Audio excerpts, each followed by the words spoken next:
They had access to patients. They had access to hospital rooms. And for years, no one suspected them. Then the investigations began. These are 6 real California medical crime cases that ended in criminal convictions. Let's begin. Case 1. Robert Ruben Diaz. 9 patients died in 3.5 weeks. All on the night shift. All in the same cardiac care unit. And the timeline began the moment one man started working there. Community Hospital of the Valleys sat in Perris, California, a small city in Riverside County, roughly 60 miles east of Los Angeles. In late March of 1981, a licensed vocational nurse named Robert Ruben Diaz was placed on the overnight shift in the cardiac and intensive care unit. He came with credentials, experience, and nothing about his background that raised an immediate concern. Within days of his arrival, the unit changed. Cardiac nursing is a discipline built around anticipating instability. The nurses on that floor were trained professionals who understood that their patients' conditions could shift. What they were not prepared for was the frequency and nature of what began happening on Diaz's shifts. Patients who had been assessed as stable, people whose readings were being monitored and managed, began experiencing sudden and severe episodes. The events were rapid in onset, and unlike the patterns these nurses associated with typical cardiac deterioration. One nurse, reflecting on what she witnessed during those weeks, described the episodes as unlike anything she had encountered in her career in cardiac care. 9 patients died on the night shift at Community Hospital of the Valleys between late March and mid-April of 1981. The unit eventually closed. Robert Diaz, still working as a nurse, transferred to San Gorgonio Pass Hospital in Banning, a smaller community roughly 20 miles to the east. Within a short time of his arrival there, another patient died. The pattern had moved with him. When investigators began mapping the timeline, overlaying every shift, Diaz had worked at both facilities against every patient death that occurred during those shifts. The scope of what they were looking at became difficult to contain within a single facility or a single county. Riverside and San Bernardino counties had already begun their reviews. Los Angeles County investigators were brought in to examine deaths at facilities further connected to Diaz's employment history. What made the investigation methodologically significant was the use of exhumations at a time when that approach was not a standard response to hospital death inquiries. The decision to physically recover patients who had already been buried, to subject those families to the uncertainty and trauma of a second examination, reflected how seriously the evidence was being taken. Investigators were not working from rumor. They were working from a pattern they believed the physical evidence could confirm. It was not a hospital administrator who triggered the investigation. It was people. A hospital employee contacted the Riverside County Coroner's Office directly, raising concerns about the cluster of deaths. An anonymous caller made contact separately, pressing for someone to examine what was happening on that ward. The response was significant. Investigators and coroners began working through the deaths associated with facilities where Diaz had been employed. The review eventually covered more than 24 cases in Riverside and San Bernardino counties, with dozens more in Los Angeles County examined as well. Several bodies were exhumed, patients who had already been buried and whose deaths now required a second, more detailed examination. By the time the investigation concluded, the scope of the inquiry had touched roughly 60 sudden or unexplained deaths connected, directly or indirectly, to Diaz's work history. The autopsies that followed the exhumations told a clear and consistent story. The patients who had died during Diaz's shifts showed concentrations of lidocaine, a cardiac medication, in their tissue and blood that could not be explained by any legitimate medical treatment. Where a standard therapeutic dose might fall between 50 and 100 milligrams, the concentrations found in some patients exceeded 1,000 milligrams. Lidocaine at those levels does not treat cardiac conditions. At those concentrations, it causes the body's systems to shut down. Medical syringes containing concentrated lidocaine were recovered from the Perris Hospital.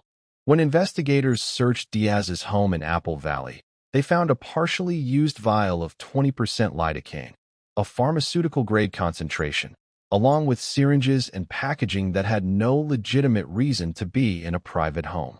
Abbott Laboratories, which had supplied the hospital's lidocaine products, confirmed that syringes from the unit showed signs of tampering. A fellow licensed vocational nurse, Donna McDonald, became one of the prosecution's most important witnesses. She testified about a dark nickname that had circulated between herself and Diaz on the ward, the Deadly Duo. More critically, she told the court that Diaz had on one occasion handed her a syringe containing a substance and instructed her to administer it to a patient. She had refused. That refusal, and her willingness to testify about it, was a pivotal moment in the prosecution's case. Robert Diaz made a decision that surprised many observers when his case came to trial. He waived his right to have a jury decide his fate.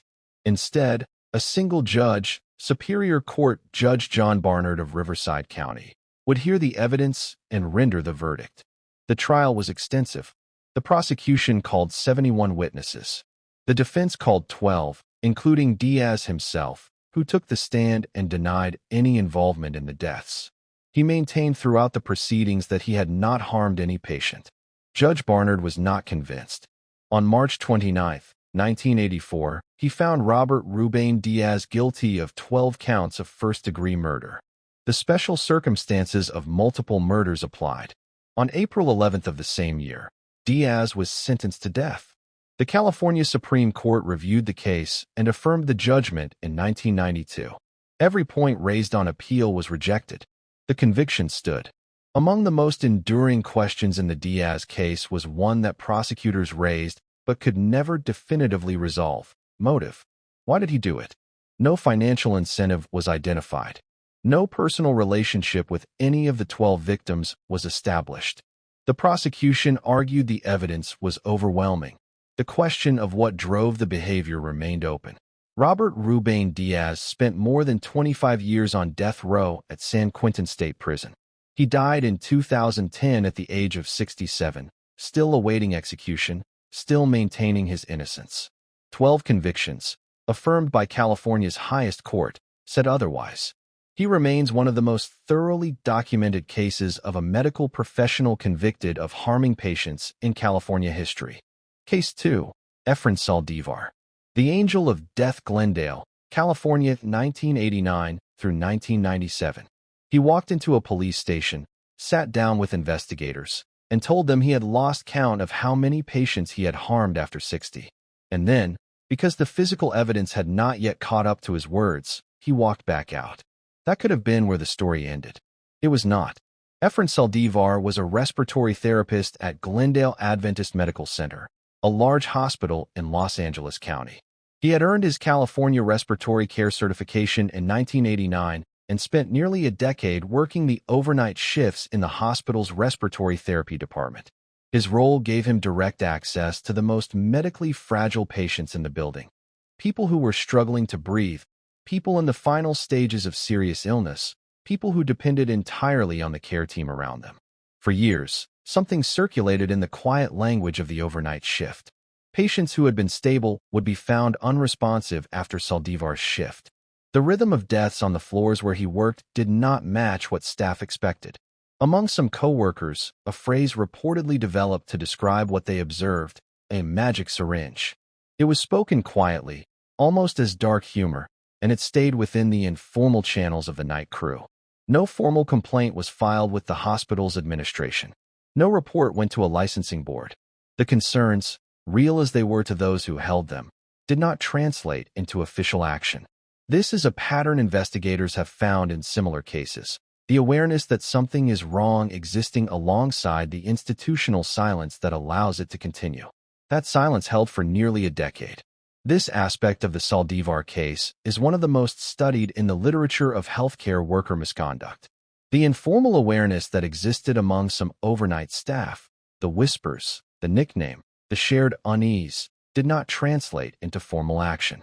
Coworkers who suspect something is wrong in a clinical setting face real and complex pressures: the discomfort of making an accusation against a colleague without proof, the professional risk of being wrong, and the institutional culture of the setting in which they work. Understanding why people stay silent is not the same as excusing it. The Saldivar case is, in part, a case study in the cost of that silence. In 1998, following a tip and growing co-worker concern, Glendale detectives brought Saldivar in for a voluntary interview. What he told them was extraordinary.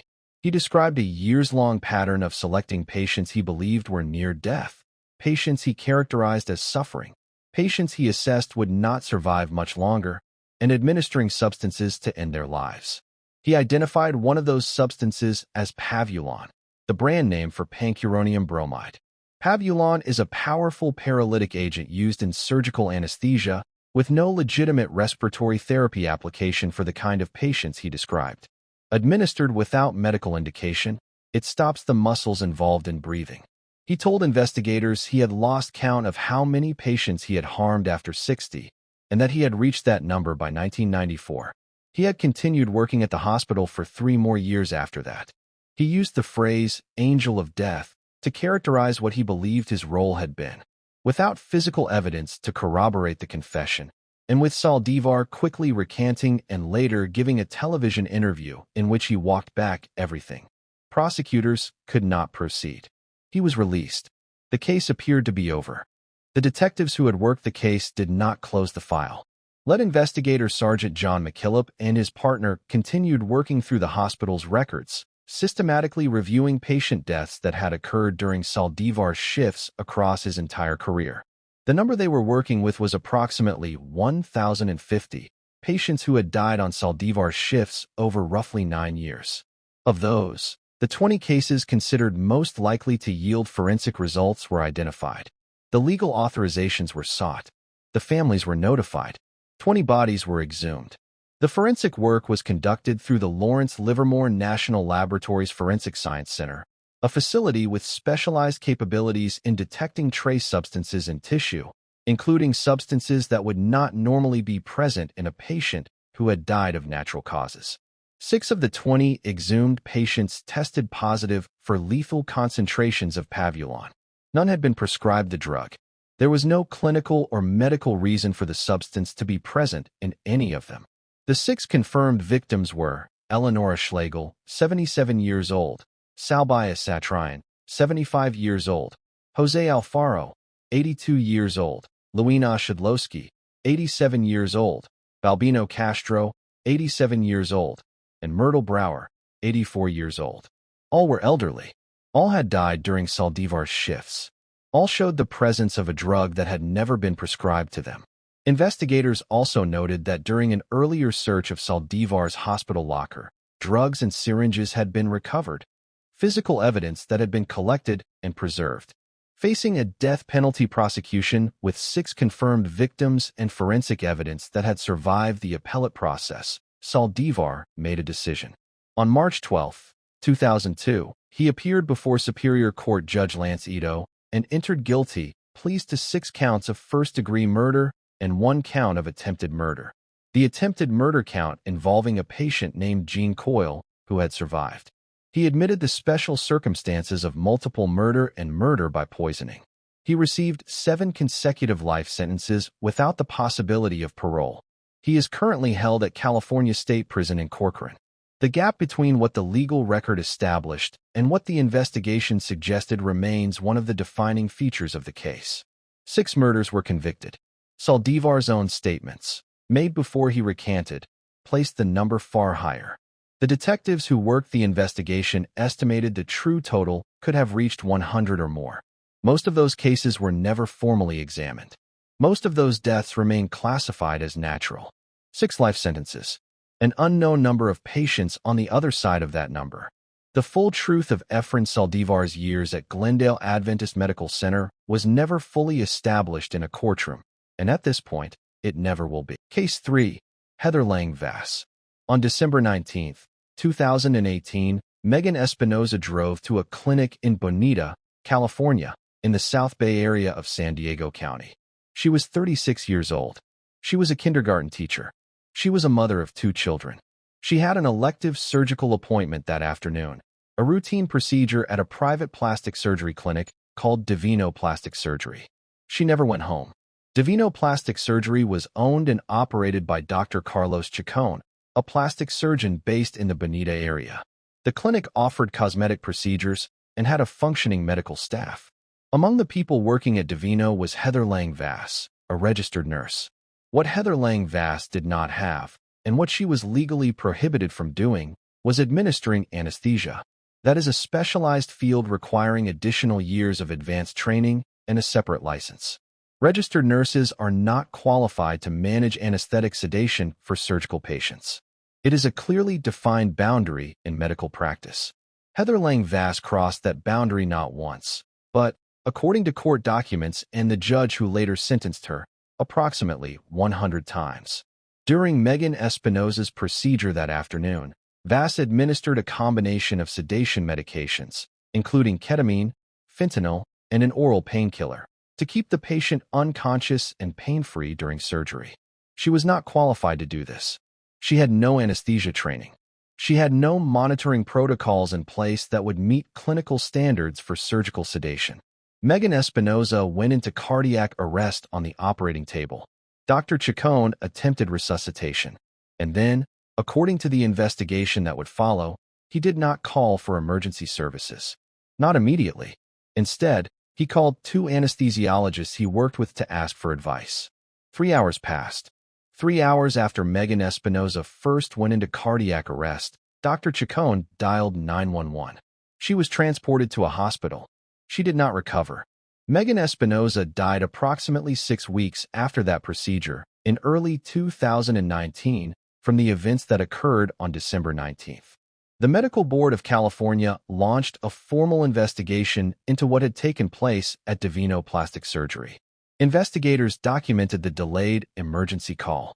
They examined the clinic's records and established that unlicensed sedation had been administered to patients multiple times. Medical board findings confirmed that Vass had been providing sedation during procedures on a regular basis, treating it, in the words of the sentencing judge, as a side hustle. Criminal charges followed. By late 2021, both Vass and Chacon had been charged. In 2023, the charges against Dr. Chacon were elevated to second-degree murder before the matter was eventually resolved through plea negotiations. Heather Lang Vass pleaded guilty to involuntary manslaughter in May of 2023. Dr. Carlos Chacon pleaded guilty in July of 2024 to voluntary manslaughter and 3 counts of aiding and abetting the unlicensed practice of medicine. Both were sentenced on September 20, 2024, before San Diego County Superior Court Judge Marian Dedizio. At sentencing, Judge Dedizio addressed what Vass had done in direct terms. She noted that Vass had administered sedation 100 different times and had placed her desire for extra cash over her own patients on every single occasion. Megan Espinoza's father stood before the court and told the judge that the sentences felt painfully inappropriate, given what his daughter's family had lost. Megan's husband, Moises Espinoza, also addressed the court. He said that he had been robbed of the chance to say goodbye to his wife, that he had been robbed of their future together. The sentence for Heather Lang Vass: 2 years in state prison. Her nursing license was surrendered, though she retains the right to apply for reinstatement in the future. The sentence for Dr. Carlos Chacon: 3 years in state prison and a lifetime ban on practicing medicine in the state of California. The Megan Espinoza case is not a case of a calculated, long-running pattern of violence.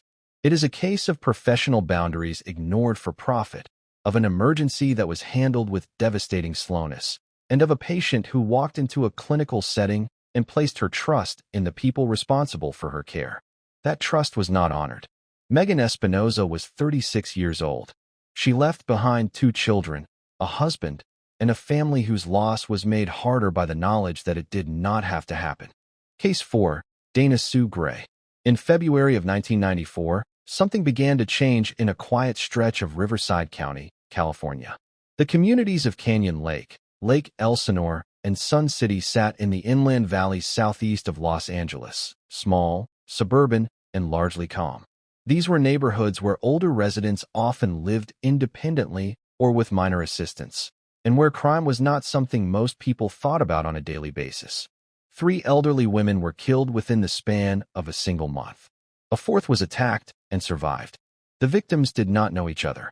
The crimes were not immediately connected, and the person responsible was someone who, on the surface, had no obvious reason to commit violence at all. Dana Sue Gray was born on December 6, 1957. For several years, she had worked as a registered nurse in a labor and delivery unit, a position focused on the beginning of life, not its end. Her nursing career ended in November of 1993 when she was dismissed from Inland Valley Regional Medical Center. The reason documented in her employment records: misappropriating pain medications, including prescription opioids, from the hospital. With her nursing career gone and her finances in serious difficulty, Dana Gray spent the weeks that followed in mounting crisis. What happened next unfolded over 30 days. February and March of 1994. The first victim was Norma Davis, 86 years old, a resident of the Canyon Lake community. She was found dead on February 14, 1994. Her home had been entered. Items had been taken. On February 28, June Roberts, 66, was killed in her home. Her credit cards were taken and used almost immediately afterward. Charges appeared at local retail stores within hours of her death. On March 2, Dorinda Hawkins, 57, was attacked in her home in the Lake Elsinore area. She survived. The person who attacked her had used the same method as the earlier incidents, a telephone cord. Hawkins managed to remain conscious enough to observe details about her attacker. Those details would matter later. On March 16, Dora Beebe, 87, was killed in her home in Sun City. For attacks over 30 days, 3 women died. 1 survived. Detective Joseph Greco of the Paris Police Department was assigned to the case. As he and his team reviewed the crimes, a pattern began to emerge. The attacker consistently targeted elderly women living alone. The method was consistent across multiple attacks, and in each case, the victim's financial assets, credit cards, cash, had been taken and used quickly for purchases at shops and stores in the surrounding area. Security footage and transaction records helped investigators trace the spending. A distinctive shoe print found at one of the scenes, small, with an unusual tread pattern, was preserved and documented. Survivor Dorinda Hawkins provided a description of the person who had attacked her.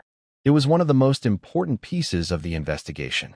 Then came a tip that changed the direction of the case. Dana Gray's stepmother, Jerry Armbrust, contacted investigators. She identified Dana Gray as someone who matched the description provided by the survivor and whose whereabouts and behavior during that period warranted a closer look. Investigators obtained a search warrant for Gray's residence. Inside, they recovered property belonging to the victims, items that connected her directly to the crimes. Dorinda Hawkins was shown a photographic lineup.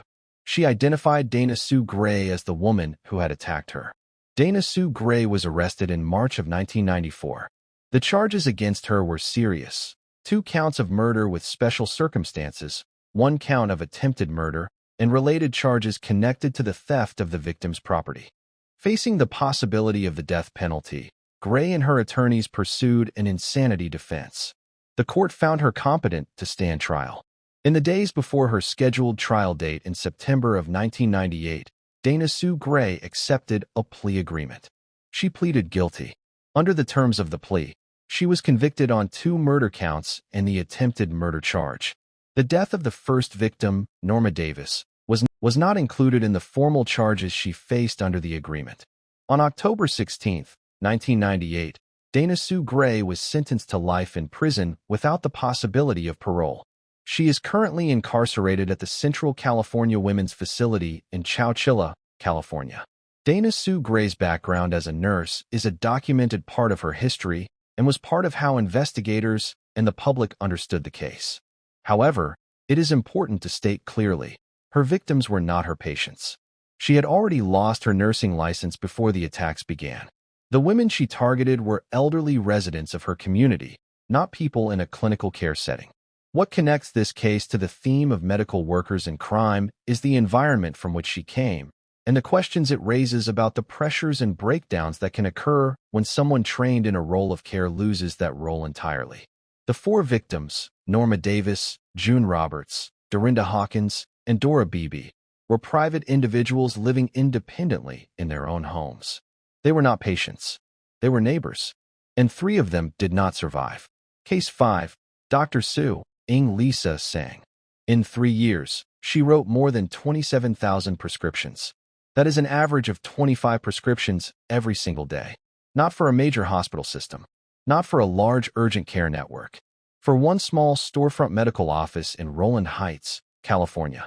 And while those prescriptions were being filled at pharmacies across Southern California, her patients were dying. Dr. Su Ing Sang, known to her patients as Lisa, received her medical license in California in 1997. By 2005, she was operating a practice called Advanced Care AAA Medical, a general medicine clinic in Rowland Heights, in Los Angeles County. On paper, it was a routine medical office. In practice, it became something else. Patients arrived from cities hours away. Many paid cash. Appointments were brief. Some patients later described receiving prescriptions with little to no physical examination. What they were leaving with were combinations of powerful controlled substances, opioid painkillers, anti-anxiety medications, muscle relaxants, prescribed in quantities and combinations that, according to investigators, far exceeded any legitimate medical standard. According to tax records, the clinic generated approximately $5 million between 2007 and 2010. The money was substantial. The consequences would be more so. By 2007, patients connected to Dr. Sang's clinic were dying. The first documented deaths came that year, and they continued into 2008. Young men in their 20s, patients who had come to her office looking for relief from pain or anxiety, were dying from overdoses involving medications she had prescribed. The Riverside County Coroner's Office called her office multiple times to report that patients had died. According to prosecutors, those calls did not change her prescribing behavior. She continued writing the same types of prescriptions in the same quantities. By 2009, 3 more of her patients had died within a single year. They were Voon Nguyen, 28 years old, from Lake Forest; Stephen Ogle, 24, from Palm Desert; Joseph Rivero, 21, from San Ramon, a college student at Arizona State University.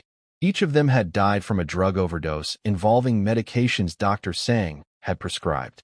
In total, investigators would later identify 9 patient deaths directly linked to her prescribing within a 3-year period. The first serious alarm came from outside the clinic. Pharmacists in the area began flagging Dr. Sang's prescriptions to authorities. The volume was unusual. The drug combinations were unusual.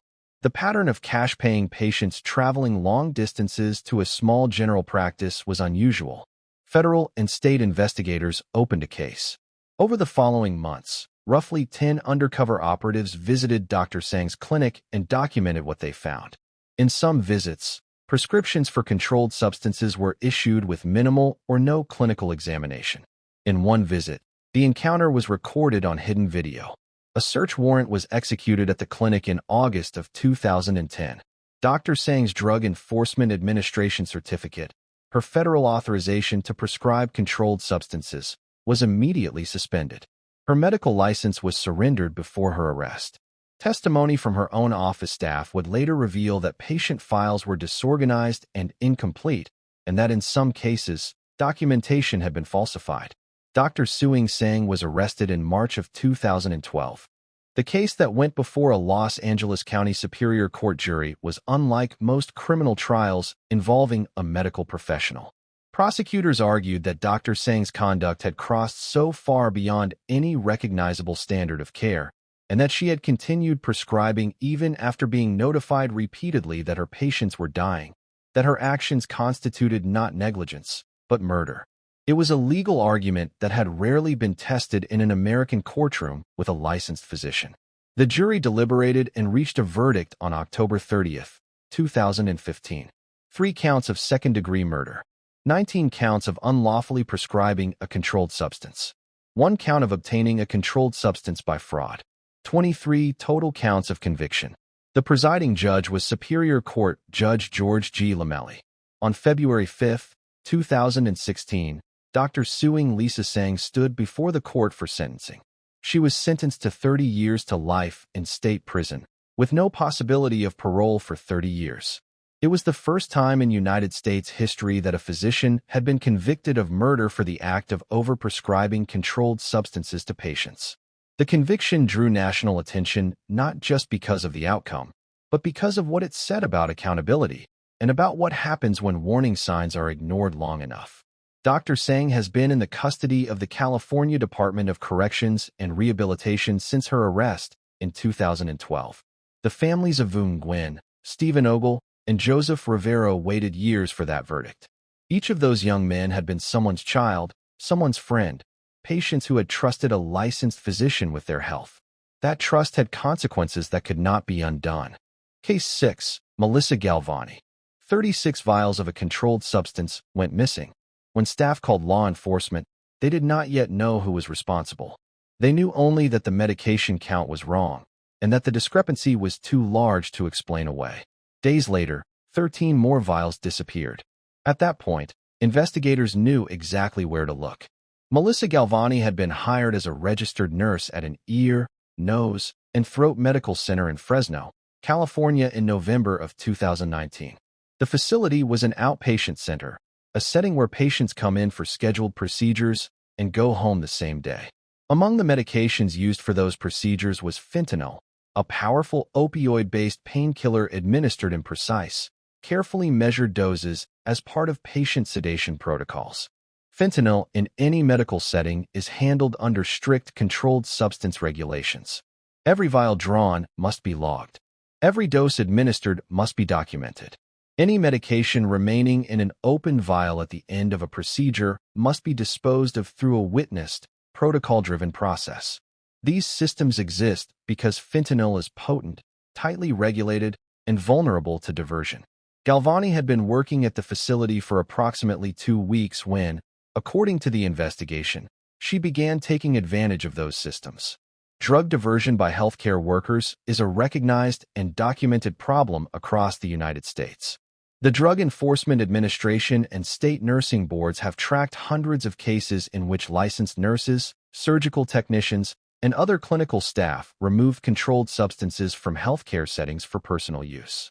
The methods vary. Some involve falsified waste records, some involve taking medication before it reaches the patient, and some, as in Galvani's case, involve substituting inert substances in place of the medication that was supposed to be used. What the cases have in common is that they expose patients to risk and reflect the exploitation of access that comes with a clinical license. The technique Galvani allegedly used is one that controlled substance investigators have documented in comparable cases. It is calculated and relies on the assumption that routine auditing will not catch small discrepancies quickly. She would draw fentanyl for a patient's procedure, a legitimate, authorized step. She would administer whatever dose the procedure required. Then, rather than disposing of the remaining medication in the vial according to protocol, she would take it. To conceal the removal, she refilled the used vials with fluid, saline, or an equivalent solution, replaced the seals, and returned them to the medication cabinet. To a cursory inspection, the vials appeared full and accounted for.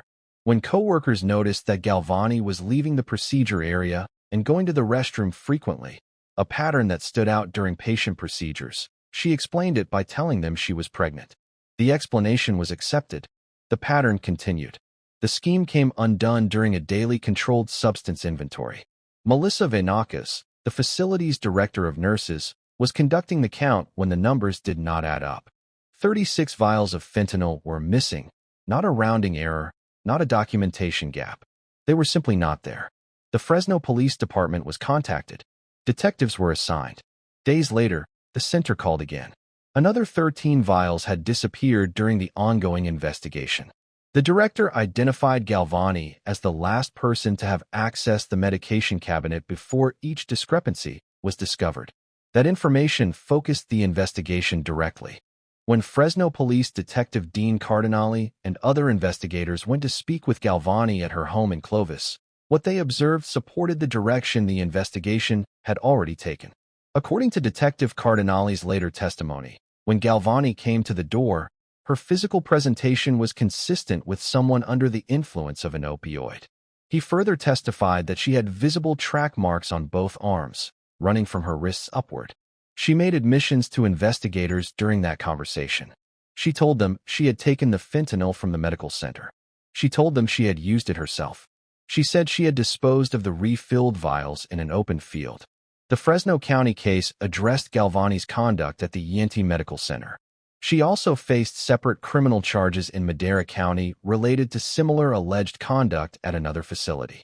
In the Fresno case, Galvani was convicted of theft of a controlled substance from her employer. The court sentenced her to 180 days, structured as 90 days in county jail followed by 90 days in an adult offender work program, with 2 years of supervised probation to follow. Her California nursing license was suspended. Galvani's case, by the standards of controlled substance diversion investigations, moved relatively quickly from discovery to conviction. The combination of the facility's thorough audit trail, the director's clear identification of Galvani as the last person at the cabinet, and her own admissions during the home visit left limited room for an extended legal dispute. From the date of her arrest to sentencing, the case moved through the Fresno County system in a manner that reflected the strength of the evidence accumulated in the initial days of the investigation. Beyond the criminal proceedings, the Galvani case raised a question that the legal outcome could not fully resolve. During the period she was diverting fentanyl from the medical center, a period of at least several weeks, patients at the facility received procedures using medication drawn from vials that Galvani had tampered with. Whether each patient received the full intended dose of fentanyl for their procedure, or whether the substituted for fluid meant they received less than was prescribed, is not definitively answerable. Patients who were sedated for a procedure are entirely dependent on the accuracy of what is in the syringe administered to them. They have no way to know. They have no way to verify. That dependency is part of what makes controlled substance diversion in medical settings a patient safety issue, not only a regulatory or criminal one. The case drew attention from healthcare compliance professionals across California and reinforced the need for rigorous, daily audit practices, not just in hospitals, but in smaller outpatient facilities where oversight has historically been thinner. 6 cases. 6 different corners of California. 6 different roles within the medical world. What connects them is the same thread that runs through every case on this channel. Trust. These victims trusted the people around them, the hospitals, the clinics, the care facilities, the professionals wearing uniforms and holding licenses. That trust, in each of these cases, was not enough to protect them. That is why these cases matter. Not because of the darkness in them, but because of what they reveal about the systems, the gaps, and the moments when something that should have been caught was not. If you found this documentary useful, clear, or worth your time, a like helps this channel reach more people. If you have questions about any of the cases covered today, leave them in the comments. And if you want to be here for the next documentary, subscribe and make sure your notifications are on. Quiet Room Cases. We'll see you in the next one.